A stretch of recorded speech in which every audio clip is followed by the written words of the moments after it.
Well, hey, welcome to Movie Community College. How are you? I hope you're doing well. We are doing well here. The Warrior Queen is getting ready. She's getting cleaned up, just woke up, and we're going to go take some food to the food bank, and then we're going to go for a walk at the mall. We like to donate food to the food bank because I think it's the right thing to do to help people who need some help. So what I want to do is I want to say hello to our Patreons, all right? And some of the names, I apologize if I butcher them, so please forgive me. Malesh San, welcome to Patreon. Ashutash Singh, welcome. Sam S. Satya, SK, what's up, Satya? Dean, the ice cream intern who singly took down Penn Studios. Shabazz, a.k.a. Jug, what's up, my homies? I hope all is well, and thank you again for your love and support. I really do appreciate it. So what we got here is the Saudi Arabia's royal snub to Pakistan. Pakistan has been pushing this issue with Kashmir, and they've been playing an ethnic card. They've been trying to get the Council of Arab Nations or some kind of acronym like that to come and condemn India, because it has worked in the past with Palestine and Israel. And what we're seeing is nations like Qatar are going to turn their back on Pakistan, Saudi Arabia. You're going to see more and more of this happening because there's like a evolution in some of the Islamic nations to be like, maybe we shouldn't make decisions on ideology. Maybe we should just make decisions on what's good for business. Which is, hey, let's do it, man. Let's do it. So this is what we got here. Are you ready? She's laughing Pakistan. already. Did you see that? She was giggling. This is a question that we've been asking for over a week. Is Pakistan losing Saudi Arabia? Tonight I have the answer for you. Pakistan has lost Saudi Arabia. Its biggest diplomatic loss and the most significant geopolitical win for India. We shall discuss that shortly, the India part. First, let me tell you what's happened in Pakistan or in Saudi Arabia. The Pakistan Army Chief has returned empty-handed from the Sheikhdom. General Qamar Javed Bajwa flew to Riyadh on Sunday. With him was the ISI Chief, General Faiz Hamid, for the special effect perhaps. The two wanted to smoothen the straining Pak-Saudi ties and secure Pakistan's place in the Islamic Brotherhood Club. What they got instead was a royal snub and a load of embarrassment. It's because Pakistan sucks, was kids. An epic failure. According to reports, the Pakistan Army Chief could not even secure a meeting with the Saudi Crown Prince. Mohammed bin Salman did not give him an audience, forget giving him a medal. General Bajwa was to be given a medal, but the Saudis changed their mind. All he got was a meeting with the Crown Prince's younger brother, Sheikh Khalid bin Salman, and the Deputy Defense Minister of Saudi Arabia. He is the Deputy Defense Minister, and also Major General Fayad Ali Ruwaili. He's the kingdom's Chief of Staff. So basically, General Bajwa's interaction was limited to the Saudi defense establishment. Perhaps the Pakistanis knew all along, which is why they had a face saver ready. They've been saying the visit was only meant to focus on defense ties. Is this unusual? Yes, it is. Very unusual, to be honest. The Crown Prince of Saudi Arabia is famous for meeting his guests in his own flamboyant ways. He doesn't shy away from rolling out the red carpet for foreign dignitaries. Just last year, he awarded a grand reception to General Bajwa in Riyadh. That was 2019. A lot of oil has flown between Riyadh and Islamabad in this 1 year. And Pakistan is slipping from the good books. It has failed to be worth the oil it is getting from the Saudis. Imran Khan's obsession with Kashmir has ruined his ties with the Crown Prince. His government has always relied on the Kashmir narrative to stay in power. Now the same narrative has cast a shadow on Pakistan's foreign policy. It is hurting its business dealings with most Islamic countries. It is hurting its old ties. And Saudi Arabia is not just any other Islamic country. It is the de facto leader of the Islamic world, the religious and financial provider of Pakistan. Islamabad owes billions of dollars in loans to Riyadh. The Pakistan foreign minister was not quite in touch with this reality. He let his emotions take control. He crossed the red line. His statement has become one of the flashpoints of the Saudi-Pakistan breakup.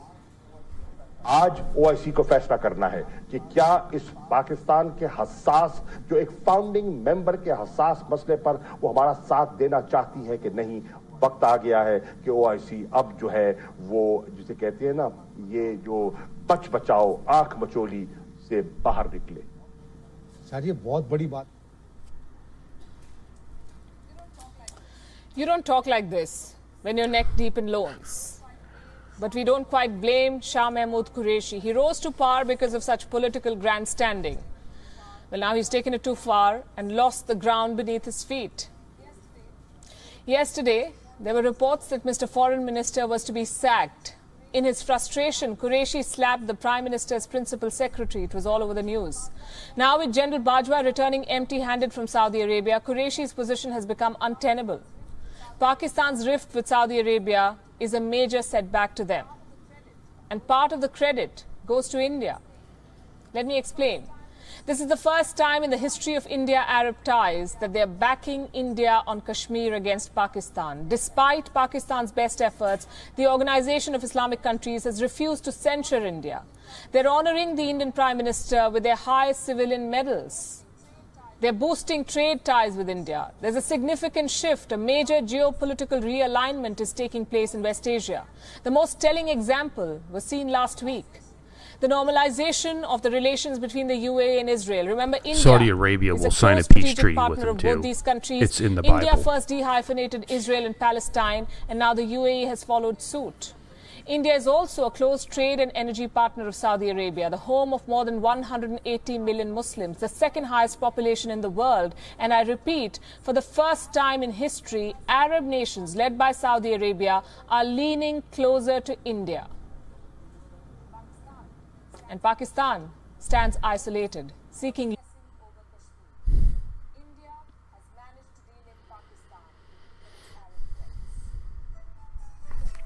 I'm going to tell you something that Derek Brown told me. I was maybe 20 years old, 19, 20 years old, and he was probably 40. He said, Jeremy, sometimes a man has an idea, other times the idea has the man.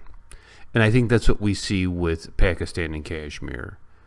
The idea of Kashmir has them. They're not free from it. They exercise no free will, no judgment, no critical thinking. And I think that's a systemic problem that they have in Pakistan is the nation, because of the American alliance, has been allowed to kind of grow and thrive, kind of, you know, with some military might, some cash, a little do-re-mi in the hands, right? To be able to feed the fat cats of Pakistan. But I think when you break it down, what they are is a failed third world nation. They don't understand. This is beyond them. I don't know how many of you are Star Trek fans, you know. There's just some alien races that are super primitive and they don't get it, right? Because they're focusing on the wrong thing. They put the wrong emphasis on the wrong syllable, if you will. And I think that's what you see with Pakistan, right? Pakistan it's kind of a nation of idiots. You know, you have this military leading group who thinks that, you know, everything military is all that matters. Well, it doesn't. They're a failed fascist state that they don't have any really resources or money to plunder. And, you know, and they're stuck on this idea of Kashmir, and it's ultimately going to destroy them. Here's something else that I will tell you. Be careful of what you grab onto, because sometimes that grabs onto you. You know, when I was young and you would see somebody pick a fight or bully somebody, and they pick the wrong person, and all, next thing you know, the tables are turned because the person that they're bullying turns around and just terrorizes them. So that was a good video. I like that news anchor. I think I should do some videos with her. She should be part of Movie Community College. What do you think, kids? I'll talk to you later. Peace and much love. Hello, guys. This is Kareem. I hope you're doing well. And as you know, the professor has resisted Patreon for a long time. But now is the time for Movie Community College to offer Patreon. And you may be asking, why now? Well, for several reasons. One, we want to make documentaries, and those have a cost to them. 2, we want to make short films, and those also will have a cost to them as well. 3, we're going to take legal action, all the proper precautions to do reaction videos. So if you're excited about this and you want to get some amazing swag from Movie Community College and some awesome rewards, then definitely help support Movie Community College by checking out the Patreon link below this video. Well, thank you so much for watching. Please like and subscribe to the channel, and please check out our internet radio station, darkskyradio.com. Again, that's darkskyradio.com. We got great talk shows. We play some music. You will be thoroughly entertained. Peace and much love.